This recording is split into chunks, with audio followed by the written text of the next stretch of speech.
Assalamualaikum warahmatullahi wabarakatuh. Masih berjumpa dengan saya, Novi Andriana, dari SMK Negeri 3 Purwokerto, Kabupaten Banyumas, Provinsi Jawa Tengah. Kali ini saya akan memaparkan tentang aksi nyata Modul 2.3, Coaching untuk Supervisi Akademik.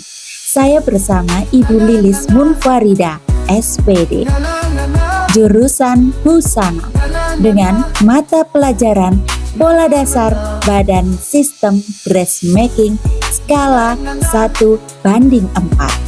Kegiatan pasca observasi kali ini saya akan didampingi oleh Ibu Ratna Triwiarti sebagai pengajar praktik pengganti.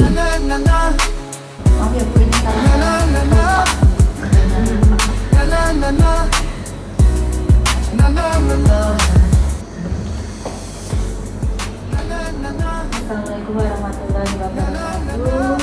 Bu Lilis, terima kasih. Tadi saya sudah melihat observasi ya kegiatan pembelajaran Bu Lilis pada hari Selasa ya kemarin ya, karena kita memakai lurik itu hari internasional jadi di hari Selasa. Kemudian pembelajaran yang saya observasi pada hari tersebut yaitu dressmaking ya, jurusan atau busana kemudian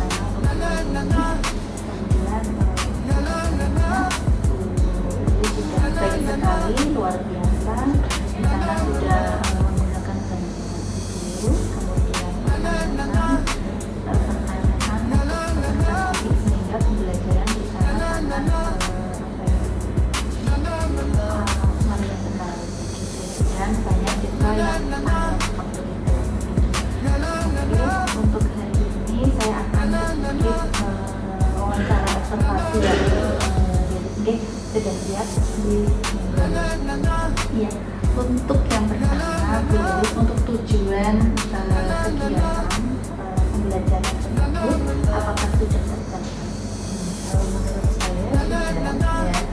Kalau bisa dikatakan sudah tercapai karena proses pembelajaran di kelas saya kan saya selalu habis mendemonstrasikan, mengikuti, terus saya kasih keliling cek. Nah itu soalnya sudah dari hasilnya. Jadi yang namanya pembelajaran kita di sana terutama bikin pola kan kaitannya ada rumusnya, kemudian dari rumus itu turun ke gambarnya. Nah itu harus benar-benar dicek persis Pak. Jadi ya kita memang biasanya kita guys, jadi apa namanya keliling ya satu-satu kita cek sampai ada yang salah menghitung. Nah kalau sudah salah menghitung pasti gambarnya juga akan salah kan. Nah, jadi kemarin dari hasil yang lain itu sudah hitung semuanya sesuai dengan rumus maupun rumusnya. Tujuannya sudah tercapai gitu ya. Kemudian untuk ukuran keberhasilannya mungkin bisa di-skor ya antara 1 sampai 10. Tingkat keberhasilan untuk pembelajaran pada hari tersebut dibilang menurut saya 8,5 sampai 9, mungkin ada yang 9. Salah satunya contohnya kemarin ada siswa itu selain teknik yang betul ya, semua prosedurnya betul, hasilnya betul, sesuai teknik itu juga konversinya relatif sekali. Jadi apa namanya K3-nya benar-benar diterapkan, saya sudah bisa mengajar. Kemudian untuk pendukung ya, pendukung ini kan ada banyak ya, dari siswa kita sendiri, kemudian lingkungan. Nah pendukung yang untuk proses pembelajaran sampai akhir proses dan lain sebagainya itu sudah sangat mandiri. Kalau pendukungnya jangan dari secara segi ya, itu kan penting sekali karena yang namanya pembelajaran praktek ya itu kan pemahaman tadi beda-beda. Nah ini 36 siswa dengan pemahaman yang berbeda-beda, tentunya kita harus punya strategi pun bukan hanya A saja, misalkan A, B, C, D. Kalau siswa ini seperti ini, kita cara memberikan pemahamannya bagaimana. Jadi kan bukan hanya video saja, ada dosi, buku-buku referensinya yang itu membantu siswa buat memahami. Nah, untuk keterlaksanaan waktu untuk kegiatan pembelajaran proses tersebut, kemarin kan kita sampai jam 7 sampai sore sekali ya kegiatan sistem blok seperti itu. Apakah waktunya sudah cukup atau mungkin kurang? Kalau menurut saya cukup, karena kan kita membuat rencana pembelajaran tentunya kan sudah diperhitungkan waktunya. Oh, waktunya sekian jam, berarti kan kita harus mempersiapkannya juga, metodenya seperti apa, strateginya seperti apa. Nanti kalau terjadi seperti ini, cara mengatasinya bagaimana? Karena praktek bukan teori, dengan praktek kan pasti di lapangan pasti kan kita menemukan ada hal-hal lah ya yang kadang tidak sesuai gitu. Nah, itu menurut saya sih cukup gitu. Nah, untuk rencana tindak lanjutnya ini bagaimana proses yang tadi ya, sebelum observasi kita sudah melakukan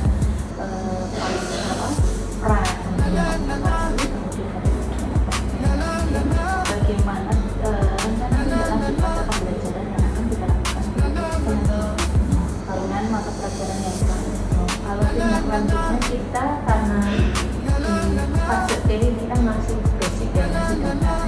Nah, nanti untuk selanjutnya kita PDM, jadi project based, karena kita bikin baju ukurannya beda-beda, dari bentuk tubuh konsumen aja beda-beda. Nah, ini harus kita pakai belajar bagaimana memahami kalau bentuk tubuh yang besar seperti ini, cara mengukurnya seperti apa, polanya seperti apa. Nah, itu maksudnya tentunya karena beda permasalahan pasti cara membuatnya pun akan beda. Nah, itu akan anak-anak lebih mudah memahami ketika kita menghadirkan contoh real. Nah, di kelas kan temannya pastilah ada yang menyelesaikannya mungkin lebih kecil, lebih besar. Nah, itu kita belajar dari situ. Jadi nanti ketika harapan kita ke depan ketika mereka menghadapi konsumen itu akan paham cara menjualnya seperti apa, cara bikin polanya seperti apa.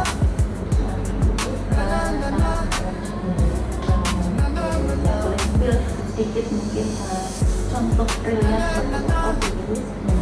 Kalau contoh realnya ini kebetulan kemarin kan Bu Muri ikut yang pas di kelas bimbing ya. Nah, kalau minggu ini anak-anak saya kebetulan sudah mulai praktek jadi berpasangan.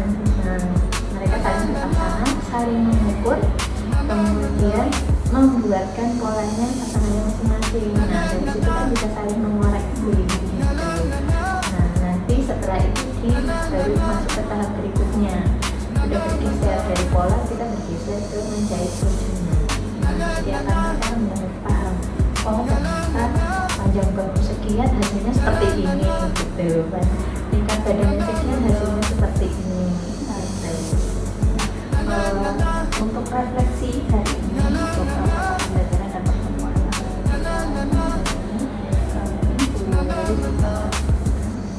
kalau dari saya pribadi dari segi guru ya, ya apa namanya baik, tapi mungkin perlu apa ya, kita lebih banyak lagi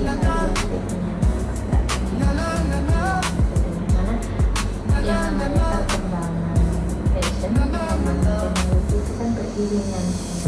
Itu yang harus benar-benar kita tanamkan ke siswa, jadi dia tidak menuntun pikirannya, karena siswa tidak mengikuti apa namanya ya, mengikuti tren gitu. Nah, itu kalau dari sisi siswa kemarin sih kata anak-anak karena apa, mungkin karena masih kelas 1, masih kelas 10 ya, masih fase jadi ibu bikin pola itu pusing ya.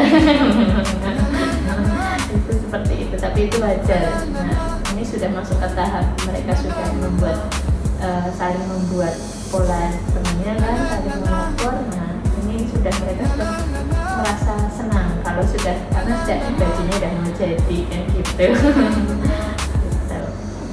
Terima kasih Bu Lili. Di sini untuk tujuan pembelajarannya sudah terpilih, kemudian ukuran pembelajaran dari 8,5 sampai 9 ya, ada yang sampai 9, kemudian pendukungnya itu biaya ya untuk ada penambahan pada prosedur biaya tadi. Kemudian untuk waktunya sudah cukup, tadi Bu Lilis menyampaikan. Kemudian rencana tindak lanjutnya tadi Bu Lilis menyampaikan bahwa akan diadakan proses pembelajaran problem solving ya, dengan contoh konkretnya yaitu anak-anak akan membuat baju antar temannya. Jadi nanti tahu bagaimana nih kesulitannya di mana, kemudian bagaimana pengetatan.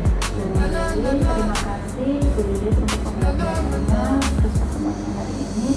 Semoga pada proses pembelajaran ke depannya memberikan inovasi dan kreativitas kepada anak-anak. Terima kasih Bu Lilis sudah bertemu pada ini. Saya cukupkan. Assalamualaikum warahmatullahi wabarakatuh. Waalaikumsalam. Maksudnya ya, bisa tumbuh tertata gitu ya. Jadi menandakan tujuannya sudah termasuk juga identifikasi keberhasilannya dari sebelumnya berapa di rank berapa? Awalnya di pra di 6, terus hari ini menjadi 9, berarti luar biasa ya, sudah ada perubahan dari observasi yang sudah dilaksanakan termasuk pembelajarannya. Tadi juga mungkin sudah ada menanyakan tujuan, kemudian juga identifikasi rencana tindak lanjutnya, termasuk juga pengembangannya dengan project based learning kita lihat. Nah itu juga ada refleksi juga dari menimbulkan ini sudah terpenuhi yang diharapkan. Tadi kalau saya pengen jadi penasaran kalau di situ tuh ada kendala nggak Bu, misalnya apa saja yang dihadapi sekali itu lihat banyak karena kan kita belajar membuat pola kan ada basic rumusnya gitu. Ada rumusnya. Lihat ayo matematika menghitung seperempat lingkar badan. Kadang anak menghitung seperempat lingkar badan aja mereka masih bingung.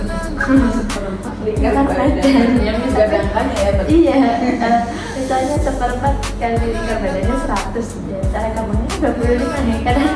Jadi kita jadi berubah jadi guru matematika gitu. Kalau sudah masuk pola itu seperti itu ya. Jadi kemarin Bu Novi memastikan sendiri saya ngitung di papan tulis ya. Karena mungkin anak-anak kan kebiasaan pakai kalkulator. Iya, HP.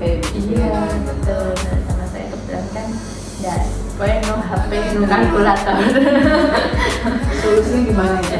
Ya biasanya saya nih cara berhitungnya begini, kita pakai orang generasi dulu pakainya baru pakai gitu ya. Kan gitu sampai tutorial kan ibu bergeser dulu dari guru matematika dulu ya. Jadi begitu kendalanya ya memang basic karena pola itu kan hitung-hitungan ya. Selain kadang ada juga ketika sudah menghitungnya berhasil, nah kita menerapkan ke gambarnya kan pakai skala. Nah itu kan butuh ketelitian. Kadang misalnya kadang sampai kepanjangan, halo itu jangan sedekahnya jangan kepanjangan ya. Kadang ada yang kurang, halo jangan korupsi ya. Jadi kadang ya begitulah ya, karena masing-masingnya siswa kan beda-beda. Menggunakan penggaris aja kadang ada yang tidak paham. Jadi pakai dari 0, ada yang dari angka 1 ya. Karena di nolnya ada angkanya cuma garis. Iya, begitu. Jadi ya begitulah dibalikinnya. Guru matematika bedakan ya. Iya betul. Kalau tadi saya menangkap sebetulnya Bu Lilis itu bisa di situ sudah paham karakternya anak. Di awal sudah seperti membuat pemetaannya berarti Bu Lilis ya. Ada kelompok-kelompok kalau biasanya untuk membantu kita ya lebih karena kan 36 siswa ya, kita ngajar prakteknya itu biasanya saya sudah punya siswa-siswa yang bisa jadi tutor supaya jadi kayak tadi yang saya sebutkan Sakifa itu biasanya mereka pasti di kelompok itu kita sudah ini nanti kamu bantu mengaktifnya ini, jadi kan nggak mungkin kita akan nanti bisa sampai maghrib ya kalau prakteknya kalau nah itu kita pakai ngebau sebaya begitu. Jadi itu sangat membantu kita. Walaupun nggak misalnya nggak sekelompok 4 orang, satu bangku aja lah. Iya. Cuma sebaya Iya. satu meja itu. Oke, jadi coba dikoreksi yang sudah kita sudah pastikan punya pekerjaan ini benar. Tentu saya ya mau revisinya ini, nah itu sama. Sebetulnya sudah punya dasar itu ya untuk menerapkan diferensiasinya di konten. Betul tadi kayaknya kok misalnya yang tadi sudah punya ini yang tadi saya dengar ini yang cepat, ini yang lambat, seperti itu kan bisa saling bantu akhirnya ya dari kontennya. Kalau yang agak lambat mungkin bisa diperlakukan dengan memberikan apa ada tambahan dari referensi berupa apa tutorial. Biasanya begitu. Sudah, kalau saya tangkap itu sebenarnya sudah ada diferensiasinya kalau di situ. Jadi memang kita kalau praktek nih terutama kita jangan mengandalkan satu kalau cuma satu situasi tidak bisa, karena di lapangan pasti kita akan menjumpai Sesuatu yang berbeda. Iya. Mungkin ada si A mungkin paham ketika bikin membuat pola dasar yang tekniknya seperti ini, dia fokuskan bisa jadi di teknik pola yang berikutnya dia mungkin kurang paham. Jadi memang kita harus punya banyak variasi gitu. Iya. Jadi Di produk misalnya berkaitan tadi di produknya kalau produknya nanti biasanya sama berarti ya. Iya sama. Nanti biasanya akan ketemunya di fase F. Di itu tingkatannya hanya baru dasar bikin pola. Bikin pola sama bajunya yang masih sama semua, tapi beda di ukurannya begitu. Tapi nanti ketika sudah fase F itu sudah beda desainnya, beda tekniknya, modelnya sudah macam-macam. Bisa satu kelas itu ya beda semua. Itu tergantung siswanya.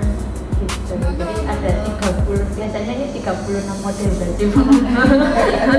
Karena sudah anaknya kreasi sendiri ya. Iya. Apalagi tadi kalau nontonnya referensinya dari sumber-sumber macam-macam. Saya pengen bikin bajunya seperti ini. Iya. Nah, gitu. Bisa 36 desain itu. Sudah ada ini ya, kalau kontennya juga sebetulnya sudah berbeda-beda. Ini konten ini produk untuk pola ukuran baju S, seperti itu bisa dirombongkan apa enggak? Ini kalau ini masuknya ke yang M begitu. Bisa Bu, biasanya nanti ketika sudah di fase, kalau fase E nanti di semester 2 ini sudah mulai yang dia ini badannya ini masuk ke kelompok ukuran standar apa gitu. Kalau yang semester ini kan masih yang dasar itu masih yang benar-benar dasar, belum ke yang ukuran standar. Nanti di semester 2 akan masuk ke ukuran standar. Nah itu mereka sudah paham, ternyata bajunya saya ukurannya ini ya gitu. Terus kadang kan mereka yang sering dialami mereka itu kan kadang saya tematiknya begini, kadang sering beli baju jadi enggak, iya Bu, kebesaran Bu, kebesarannya di mana? Nah itu nanti mereka harus belajar dari situ gitu. Oh, cara memperbaikinya seperti apa ini? Maksudnya saya yang antusias itu yang dipelajari anak-anak kayaknya nggak bosan praktek ya? Enggak. Maksudnya pengennya jangan selesai gitu ya? Iya. Sampai malah pengennya saya baju jadi biasanya penasaran gitu. Padahal pas polanya mungkin anak-anak kadang bete ya, karena kan hitung. Tapi nanti ketika sudah masuk ke sudah menggunting, sudah menjahit, pengennya putar bulan sama terakhir dulu ya. Ibu sampai sore nggak apa-apa Bu gitu biasanya. Kalau udah masuk ke jahitnya karena penasaran, pengen tahu hasil jadinya bajunya seperti apa gitu. Berarti nanti di kelas 10 pun sudah jadi baju. Iya, ini bulan ini kita sudah mulai masuk ke penilaian semester, dan itu kita ambilnya praktek penugasan, dan itu mereka bikin baju dari awal bikin pola, jadi tidak terasa kalau mereka sebenarnya lagi ujian gitu. Berarti itu sudah diferensiasi produknya kan mereka milih model juga sudah berarti ya, Sudah. modelnya sendiri-sendiri, Sendiri. termasuk pemilihan bahan juga nggak ditentukan, Ya, kalau sendiri, beli sendiri. beli sendiri, terus sebetulnya sudah memfasilitasi sesuai bakat minat masing-masing. Biasa, terima kasih Bu Lili. Sami-sami. Tetap semangat. Semoga Insyaallah. semakin inovatif juga dalam pembelajarannya. Sukses selalu. Semoga melanjutkan aktivitas. Sama-sama Bu Novi. Pangapunten saya ibu tidak bisa menemani. Ya Bapak nih, terima kasih sudah meluangkan waktu. Thank you. Sekian video aksi nyata modul 2.3 coaching untuk supervisi akademik. Salam guru penggerak, tergerak, bergerak, dan menggerakkan. Guru penggerak Indonesia maju. Wassalamualaikum warahmatullahi wabarakatuh.